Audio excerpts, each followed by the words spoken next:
Assalamualaikum warahmatullahi wabarakatuh. Jumpa lagi pada mata kuliah perencanaan sosial. Pada pertemuan sebelumnya kita sudah membahas jenis-jenis perencanaan sosial. Ada dua yang sudah kita diskusikan. Yang pertama adalah pembangunan sosial, yaitu perencanaan sosial yang dilakukan oleh pemerintah bersifat top-down, programatis, dan komprehensif, ya. Lalu yang kedua ada pemberdayaan sosial. Nah, kalau pembangunan sosial, social development, dari atas. Kalau pemberdayaan sosial, social empowerment itu dilakukan dari bawah, ya, bottom up, atas inisiatif dan swadaya masyarakat. Nah, ini ada dua jenis perencanaan sosial yang berbeda tetapi saling melengkapi. Pada kesempatan kali ini kita akan membicarakan jenis perencanaan sosial yang ketiga. Ya, kalau yang pertama dari atas, yang kedua dari bawah. Nah, yang ketiga ini kira-kira dari samping, gitu ya. Pemberdayaan sosial yang dilakukan dari samping terkait dengan advokasi sosial atau pembelaan sosial. Nah, sudah terlihat.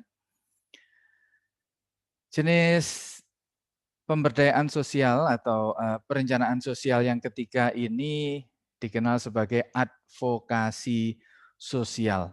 Apa itu advokasi sosial? Secara umum advokasi sosial mengacu kepada upaya untuk membela kepentingan politik dalam hal ini, ya, kepentingan hak masyarakat yang terabaikan dalam proses perkembangan masyarakat atau dalam proses pembangunan, ya. Karena proses-proses modernisasi, proses-proses perkembangan masyarakat itu tidak hanya menghasilkan, ya, dan bisa pemberdayaan sosial, ya, misalnya masyarakat yang tidak punya sekolah, ya, karena pemerintah tidak mampu menjangkau, tidak punya rumah sakit, tidak punya sarana kesejahteraan yang lain, air bersih atau tempat tinggal yang layak dan lain-lain.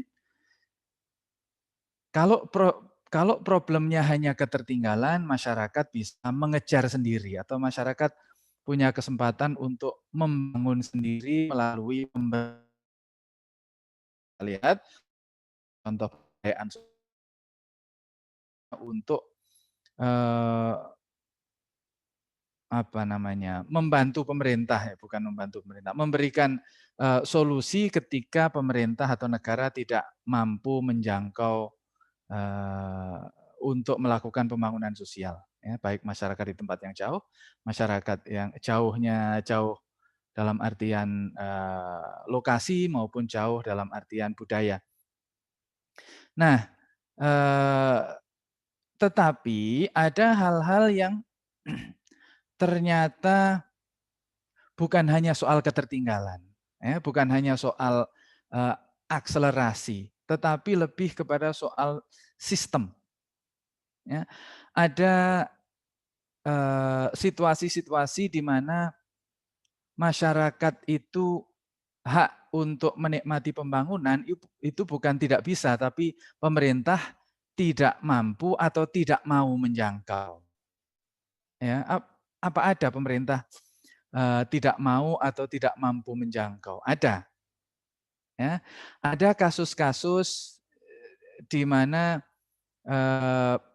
problem sosial yang dihadapi oleh masyarakat bukan hanya ketertinggalan, tetapi soal aturan main, ya, soal sistem, ya, sistem yang tidak ramah kepada mereka, sistem yang tidak mengakomodir situasi mereka. Ya, misalnya korban-korban pembangunan, Apa itu korban pembangunan? Kalau relokasi, misalnya ada pembangunan waduk, nanti kita lihat contohnya ya, bagaimana pembangunan waduk itu eh, mengharuskan untuk memindahkan orang. Bisa satu desa, dua desa, satu kecamatan, dua kecamatan, banyak sekali. Ya. Tetapi kemudian sistem relokasi itu tidak jalan. Ya. Anggaran yang harusnya diberikan kepada masyarakat untuk ganti rugi tanah, untuk ganti rugi pekerjaan, sawah, dan lain-lain, tempat tinggal, dan lain-lain, ternyata hilang entah kemana. Ya, dikorupsi oleh aktor-aktor pembangunan itu sendiri, baik yang dari pemerintah, pejabat pemerintah, maupun makelar-makelar yang ada di tengah jalan dari program tersebut. Sehingga ada keterputusan, pemerintah sudah merasa menjalankan pembangunan sosial, ya. Wong sudah ada kok, sudah dilaksanakan. Ini programnya, ini anggarannya, ini pelaksanaannya. Tetapi ternyata masyarakat sendiri tidak menerima. Ya. Masyarakat hanya digusur, hanya tergusur, tetapi hak-haknya tidak didapatkan. Nah, ini problemnya akan berbeda dengan orang yang tidak mendapatkan infrastruktur pembangunan. Bukan soal ketertinggalan, ya, bukan soal tidak terjangkau oleh pembangunan. Ini adalah soal keterabaian, ya, karena pemerintah hanya sebelah mata. Yang dilihat adalah programnya sudah dijalankan atau tidak.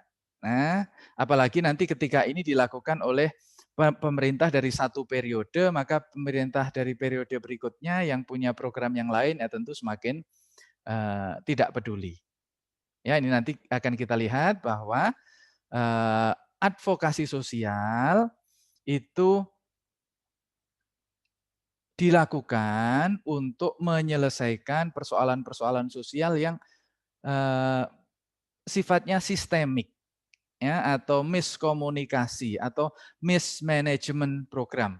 Bukan karena programnya pemerintah tidak ada, bukan karena masyarakat itu tidak terjangkau oleh pembangunan, tetapi karena ada sebuah situasi di mana pemerintah merasa sudah melakukan pembangunan sebagaimana mestinya, tetapi kenyataannya masyarakat tidak mendapatkan hak yang layak mereka terima.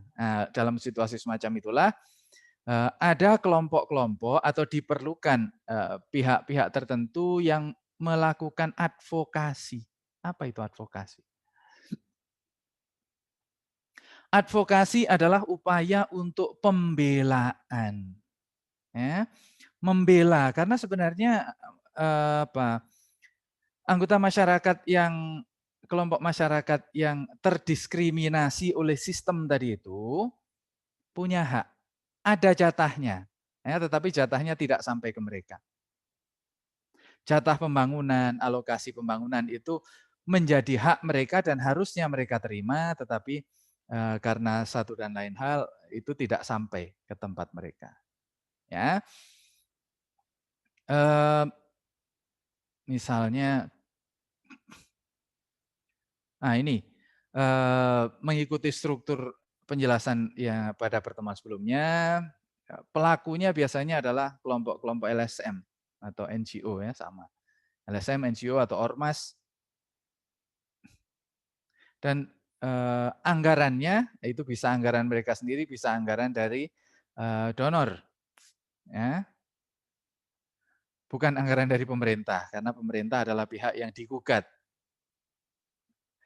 Lalu model pemberdayaannya pihak ketiga. Jadi ada dua pihak yang saling bersengketa, ya, ada pemerintah yang merasa sudah melakukan pembangunan dan ada pihak kedua, masyarakat yang merasa tidak mendapatkan hasil pembangunan, lalu ada pihak ketiga yang mencoba mencari solusi. Ya, mengadvokasi pemerintah, menyampaikan kepada pemerintah bahwa hak-hak masyarakat ini belum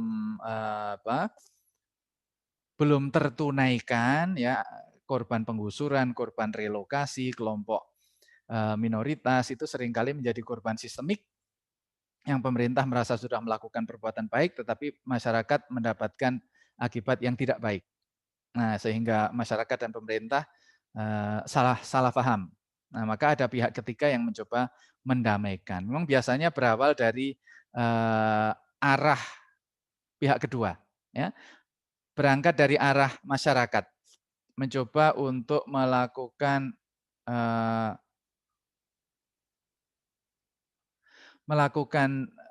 penyadaran kepada masyarakat sekaligus advokasi kepada pemerintah. Ini dua arah. Masyarakat ya ini nanti modelnya kelompok pihak ketiga itu artinya non pemerintah dan juga bukan bagian dari masyarakat. Yang mencoba menjembatani miskomunikasi yang ada, ya. Sifatnya biasanya itu liberatif. Ya, liberatif ini membebaskan, tetapi pengertiannya adalah memberdayakan, tapi bukan hanya secara ekonomi, memberdayakan, membangun kesadaran, ya, membangun kesadaran di kalangan masyarakat untuk menuntut hak kepada pemerintah dengan cara yang beradab, ya, dengan cara yang sipil, civilized. Ya, bukan apatis, bukan tidak peduli karena itu hak mereka, ya, tetapi juga bukan dengan dengan protes yang membabi buta, bukan. Melakukan sabotase, kalau zaman dulu melakukan pemberontakan, ya, daerah-daerah yang terdiskriminasi itu atau suku-suku yang terdiskriminasi, kelompok-kelompok agama yang terdiskriminasi di beberapa negara dan dalam sejarah Indonesia di masa lalu mereka melakukan perlawanan senjata kepada pemerintah karena merasa tidak diperhatikan oleh pemerintah. Padahal pemerintah mampu. Sementara dari pihak pemerintah merasa sudah melakukan program-program sebagaimana yang harusnya mereka lakukan. Nah, ini kelompok NGO ini biasanya melakukan upaya liberasi, upaya penyadaran supaya masyarakat sadar, ya, supaya masyarakat sadar hak-haknya, hak-hak sipil yang mereka miliki bahwa pembangunan itu adalah bagian dari hak mereka yang harusnya mereka terima. Lalu mereka juga biasanya mendampingi sekaligus menyampaikan advokasi kepada pemerintah supaya pemerintah mengalokasikan program untuk mengganti rugi hak masyarakat yang haknya terabaikan ini. Ya. Nah, ini tentu persoalan yang tidak gampang karena mungkin pemerintah juga anggarannya sudah dialokasikan untuk kepentingan yang lain. Misalnya ini adalah program tahun kemarin atau programnya pemerintah sebelumnya, ya, sehingga pemerintah harus mencari-cari uang untuk dialokasikan ke program ini karena uang yang lain atau anggaran yang ada itu sudah ada alokasinya. Itu juga menjadi persoalan mengapa kadang-kala pemerintah sulit untuk dimintai pertanggungjawaban terkait dengan adanya kelompok-kelompok yang terdiskriminasi, tidak mendapatkan hak terhadap pembangunan. Nah, advokasi sosial, ya, ini punya kelebihan sifatnya strategis. Menyangkut isu-isu yang genting. Ya, dan biasanya karena isunya itu strategis, banyak mendapatkan dukungan publik. Ya, kalau upaya untuk membantu kelompok-kelompok korban penggusuran, ya, kelompok-kelompok yang terabaikan oleh aturan pemerintah, itu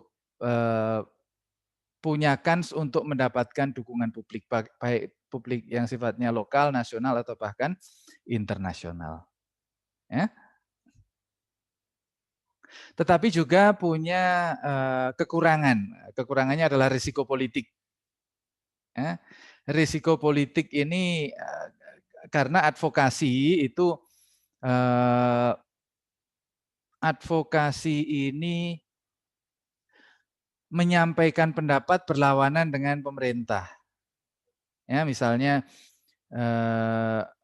korban penggusuran.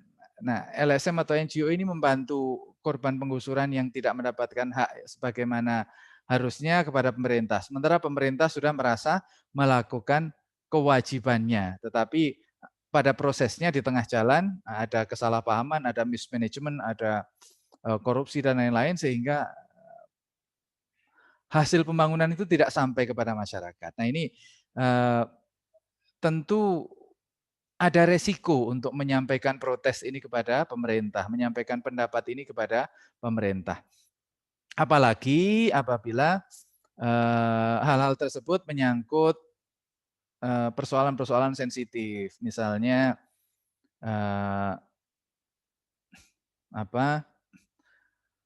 pembangunan perkebunan, ya, yang juga sering terjadi adalah pengembangan perkebunan yang diserahkan kepada perusahaan-perusahaan multinasional, ya, yang pemerintah itu maunya mendatangkan investor perkebunan, pertambangan di kepulauan seperti Sumatera atau Kalimantan. Nah, sementara di tempat itu ada masyarakat adat yang merasa bahwa tanah itu adalah tanah leluhur mereka, tanah wilayah mereka. Ya. Ada sebagian yang sudah tersertifikasi, ada juga yang belum tersertifikasi. Nah, ketika ada program di mana pemerintah mencoba menarik investasi dari asing, lalu mismanagement terjadi dan terjadi benturan dengan masyarakat lokal, itu pemerintah juga dilematis. Ya, karena nanti kalau protes dari masyarakat ini terlalu kuat, bisa mengganggu proses upaya untuk menarik investor, investor itu bisa tidak jadi menanamkan modal di sini dan pemerintah daerah maupun pemerintah pusat bisa rugi. Ya, sementara di sisi lain masyarakat yang menerima atau masyarakat yang mendapatkan akibat buruk dari proses penggusuran, tidak mendapatkan hak sebagaimana mestinya, itu juga harus dibela. Ya. Sehingga upaya melakukan advokasi sosial itu seringkali punya resiko politik ketika harus menyampaikan pendapat kepada pemerintah, terutama terkait dengan isu-isu yang sifatnya sensitif. Ada satu contoh ini, Kedung Ombo. Ya, Kedung Ombo ini dilakukan. Kedung Ombo adalah sebuah waduk di Jawa Tengah yang memindahkan sekitar banyak sekali, saya lupa persisnya. Banyak sekali kecamatan. Nah, ada beberapa kecamatan yang dipindahkan sehingga areanya itu luas sekali karena ada 3 atau 4 kabupaten yang terkena itu. Di sekitar Solo, ya, ada Boyolali, Grobogan. Itu 30-an tahun yang lalu. Nah, ini kasus yang klasik, ya. Pemerintah sudah membuat anggaran didanai internasional, ya, karena kalau didanai internasional itu biasanya perencanaannya itu bagus, ya. Ini adalah upaya untuk menyediakan sumber air yang stabil untuk pertanian, ya, di daerah Jawa Tengah. Ya, karena itu daerah yang dikenal kalau jenis tanahnya itu tidak bisa menyimpan air. Ya, sehingga harus menunggu hujan dan kadang-kala kalau hujannya terlalu deras malah airnya tidak bisa meresap. Nah, oleh karena itu dibutuhkan sistem pengairan yang lebih stabil. Maka dibuatlah rencana membangun waduk dengan memindahkan warga beberapa kecamatan, ya, dipindahkan. Sudah ada anggarannya. Lalu anggaran yang harusnya per masyarakat, per kepala keluarga itu diganti tanah dan diganti uang, ada tanah dan ada uang, ada sebagian yang dicari di tempat sekitar, ada yang ditransmigrasikan. Uang yang harusnya dibagikan sejumlah ratusan ribu saya lupa persisnya ya. Tapi hitungannya nanti bisa dicek di data yang bisa saya sampaikan ya. Pemerintah memberikan ganti rugi hitungannya ratusan ribu pada waktu itu sudah cukup besar. Tetapi yang diterima masyarakat itu hanya puluhan ribu kecil, 10.000 atau 20-an ribu. Ya, sehingga akhirnya masyarakat dirugikan, ya, dirugikan. Nah ini terjadi keterputusan program. Di satu sisi pemerintah pusat yang ada di Jakarta sana itu sudah menyediakan anggaran yang bagus, ya. Kemudian dilaksanakan melalui pintu pemerintah provinsi, pintu pemerintah daerah, turun ke kecamatan, turun ke kelurahan, sampai ke masyarakat. Nah, ternyata ketika di pusat mungkin sudah mulai bocor, di gubernuran bocor, di kabupaten bocor, kecamatan bocor, di kelurahan bocor, sehingga begitu sampai masyarakat ini tinggal sedikit sekali. Nah, masyarakat apa? Akhirnya merasa bukan merasa, memang tidak mendapatkan hak selayaknya. Ya, jadi mereka mendapatkan persoalan sosial bukan karena tidak terjangkau oleh pembangunan, tetapi pembangunannya tidak sampai karena sabotase, karena salah manajemen, karena dan lain-lain. Nah ini dibutuhkan pembelaan. Masyarakat merasa ada persoalan, ya. Masyarakat merasa ada persoalan, pemerintah merasa tidak ada persoalan karena mereka sudah merencanakan dan memberikan anggaran yang cukup. Ya, tapi anggaran yang cukup itu di atas. Begitu ke bawah bocor sampai di tangan yang harusnya menerima tinggal sangat sedikit dan tidak sama sekali tidak mencukupi. Ya. Advokasi sosial adalah upaya untuk melakukan klarifikasi. Ya. Pertama dengan penyadaran semacam ini, masyarakat dituntut untuk menyampaikan problemnya melalui unjuk rasa, melalui surat, melalui audiensi. Ya. Ini upaya untuk disasi menyampaikan kepada pemerintah bahwa ada masalah. Di sisi lain mencari publik, ya, mencari dukungan publik. Nanti diliput oleh media, lalu diteliti oleh media, diteliti oleh para akademisi. Sebenarnya masalahnya apa dan bagaimana penderitaan orang-orang yang haknya tidak dipenuhi ini, ya. Merupakan berbeda dari pembangunan sosial yang dilakukan oleh pemerintah maupun pemberdayaan sosial yang dilakukan oleh masyarakat. Jadi advokasi sosial adalah upaya dari pihak ketiga, bukan anggota masyarakatnya sendiri, ya, bukan korban dan bukan pemerintah. Nah, contoh yang kedua adalah perlindungan kelompok minoritas. Ya.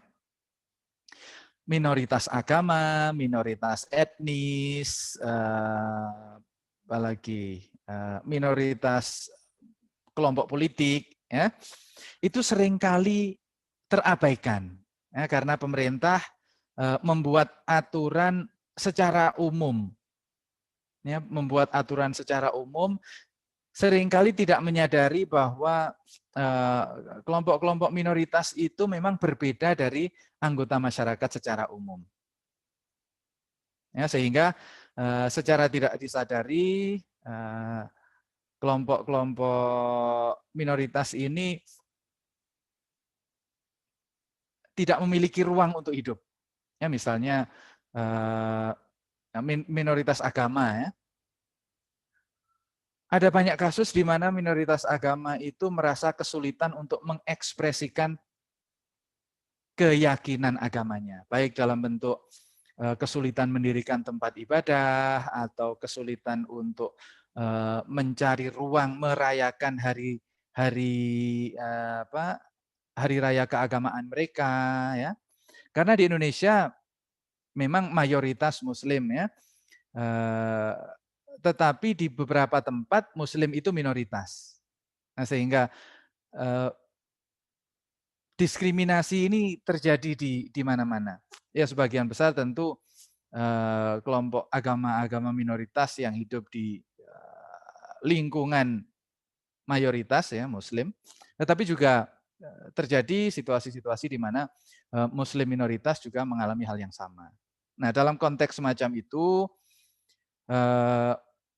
advokasinya bisa jadi ke pemerintah, bisa jadi kepada kelompok mayoritas. Nah, ini untuk membuat penyadaran publik. Nah, ini bentuk-bentuk semacam ini ya, ini diorganisir oleh kelompok-kelompok LSM, kelompok-kelompok peduli hak asasi manusia ya.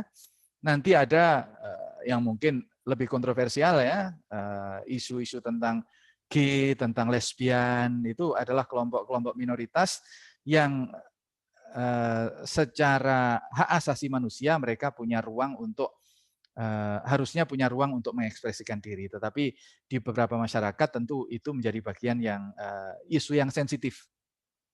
Ya, sehingga upaya untuk membela hak kelompok minoritas itu selalu punya resiko politik. Ketika mengadvokasi kepada pemerintah, maka akan berhadapan dengan kepedulian pemerintah, apakah pemerintah menyambut dengan baik atau pemerintah menganggap ini sebagai sebuah gangguan. Sementara kalau advokasi kepada kelompok mayoritas, itu juga akan berhadapan dengan sensitivitas kelompok mayoritasnya itu cenderung akomodatif, bisa mendengar saran dan nih, internetnya lagi tidak stabil. Ataukah mereka justru resisten menganggap kelompok-kelompok pembela ini sebagai kelompok yang ingin mengganggu ketenangan masyarakat. Ya, jadi ini contoh ketiga dari perencanaan sosial adalah upaya untuk melakukan pembelaan terhadap